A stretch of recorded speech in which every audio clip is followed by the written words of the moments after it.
Hello students, how are you?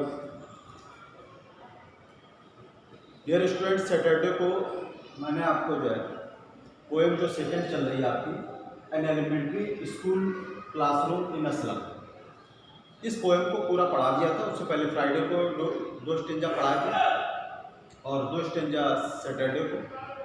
आज मैं इसका आपको सेंट्रल आइडिया लिखवा रहा हूँ। तो इसकी सेंट्रल आइडिया आपकी क्या है?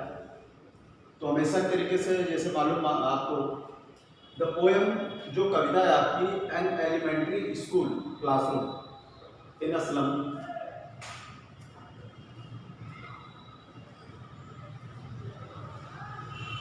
इस कंपोज बाय स्टीफन स्पेंडर। ये जो पोएम है आपकी an elementary school classroom in a slum, मलिक बस्ती में जो एलिमेंट्री स्कूल है, जो प्रारंभिक बच्चों का स्कूल होता है, तो इस कविता के जो रचयिता है कंपोज, बहुत बच्चे रिटर्न लिख देते हैं तो बार बार समझा रहा हूँ, यहाँ पे कंपोज करेंगे आप, कंपोज बाय स्टीफन स्पेंडर। तो ये पोइट कौन आपके? स्टीफन स्पेंडर है। तो इस कविता में बताया क्या गया? तो in this poem the poet has presented a picture of classroom. कवि ने एक क्लासरूम, मलिक बस्ती के जो क्लासरूम है उसका एक जो तस्वीर प्रस्तुत की है हमारे समक्ष।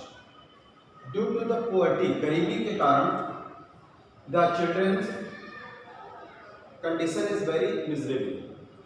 द चिल्ड्रंस कंडीशन, बच्चों की जो दशा है बहुत ही दयनीय है। दे आर पेल फेसेस, उनके पीले चेहरे एक्सप्रेस करते हैं, व्यक्त करते हैं, माने शो करते हैं या दर्शाते हैं देयर सैडनेस, कि वो कितने दुखी हैं, उनके दुख को व्यक्त करते हैं। ही आल्सो डिफाइंस, वो इस चीज की भी के बारे में बतलाता है। ही आल्सो डिफाइंस सोशल इनजस्टिस, कि उनके साथ में सामाजिक अन्याय हो रहा है। इनजस्टिस मीन्स अन्याय। एंड क्लास इनइक्वालिटीज, और जो इनइक्वालिटीज माने बराबरी नहीं है, कक्षा में बराबरी नहीं। तो इसकी तुलना कवि ने किसकी की है? सिटी में जो रहने वाले जो बच्चे जो अच्छे अच्छे स्कूलों में पढ़ते हैं, अच्छे अच्छे ड्रेस पहनते हैं, देखने में अच्छे हैं, खाने पीने को अच्छा मिलता है, उनके साथ कंपेरिजन किया तो पाया कि इनके साथ में भेदभाव हो रहा है, डिस्टिंक्शन हो रहा है। The children who study here, जो बच्चे यहाँ पढ़ते हैं, लुक वेरी वीक, बहुत ही कमजोर दिखते हैं, लीन में दुबला पतला। देयर बोन्स, उनकी जो हड्डियाँ पीक थ्रू स्किन, ऐसा प्रतीत होता है उन्हें देखने पर कि उनकी हड्डियां खाल से बाहर की तरफ आ रही हैं।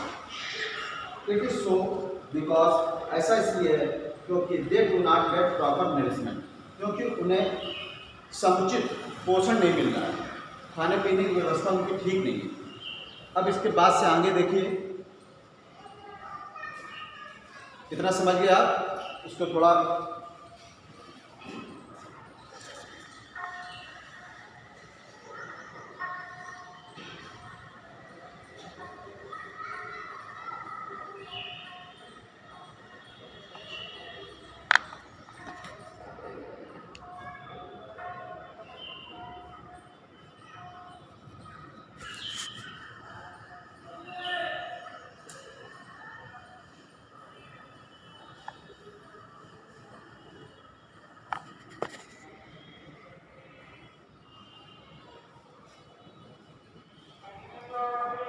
तो ये आपको इतना क्लियर हो गया होगा। अब इसको मैं साफ करता हूँ और इसके आगे लिखता हूँ।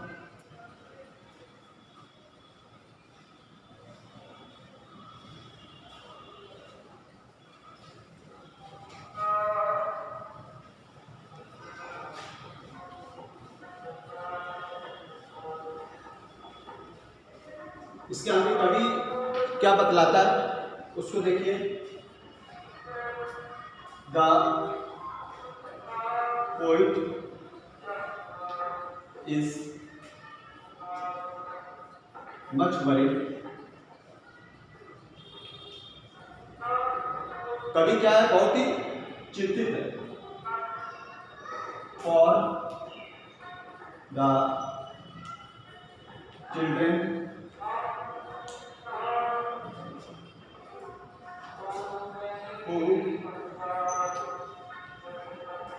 who who live in slums.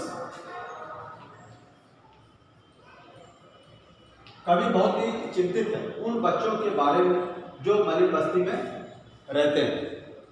तो ये चीज़ें आप क्लियर रूप से समझ लें, इसी तरीके से बिल्कुल आपको तैयार करनी है। ये फॉर होगा यहाँ पर।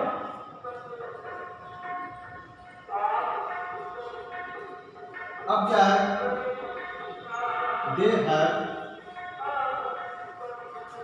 No meaning and proper purpose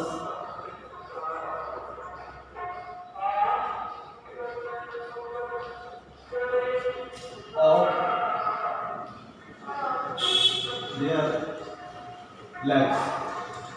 मतलब क्या हुआ कि देयर नो मीनिंग, उनके जीवन का कोई अर्थ नहीं है और कोई भी उचित उद्देश्य नहीं है। इसके बारे में कवि ने बताया। फिर आगे क्या होगा, इसके बाद में कवि जो है, जो एडमिनिस्ट्रेटर है, वहाँ के गवर्नर हैं, जो विजिटर वहाँ पर आते हैं, उनसे एक अपील करता है कि इस तरफ सोसाइटी भी ध्यान दे। तो क्या हो जाएगा यहाँ पर, then he appeals to the society and the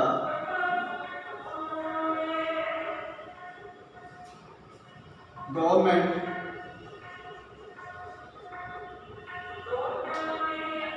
to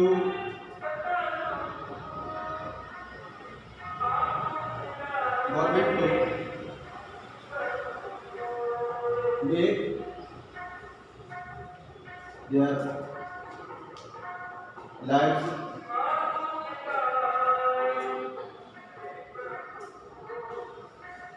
uplifting। जो उनका जो जीवन है उसको उठाएं, माने उनके जीवन के स्तर को उठाएं। Then he appeals to the society and the government, समाज से और गवर्नमेंट से ये अपील करता है, ये याचना करता है कि मेक देयर लाइफ अपलिफ्टेड, कि उनके जीवन स्तर को ऊपर उठाएं, सो दैट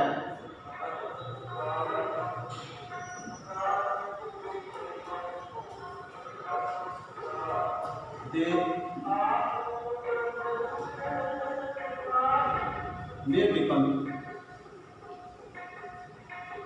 जिससे कि वे, so that they may become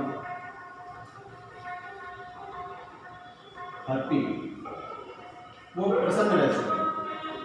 तो इस तरीके से आपको ये करना पूरा, ये पूरी पोएम आपकी सेंट्रल आइडिया हो गया।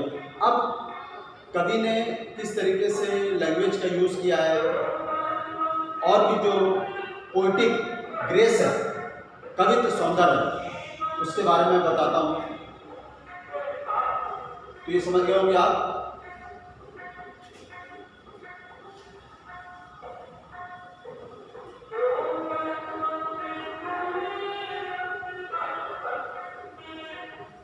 तो कमेंट्स की जगह आप पोएटिक ग्रेस भी लिख सकते हैं।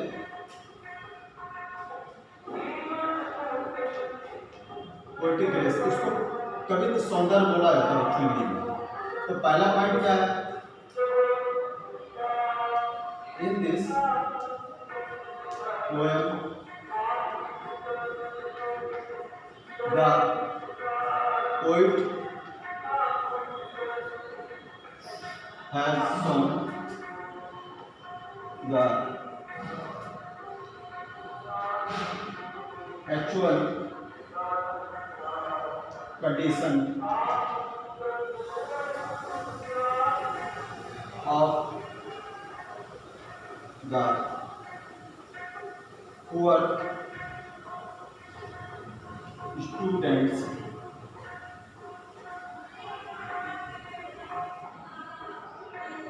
of slums।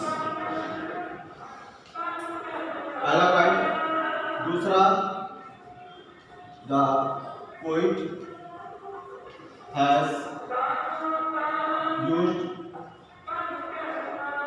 Different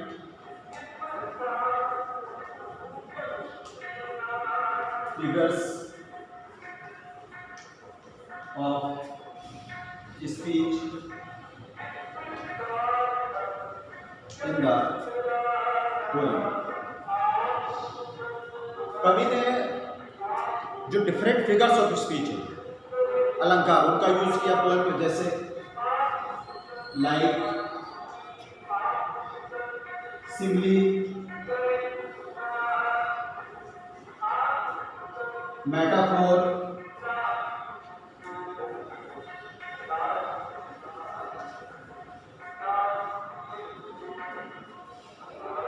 and also imagery.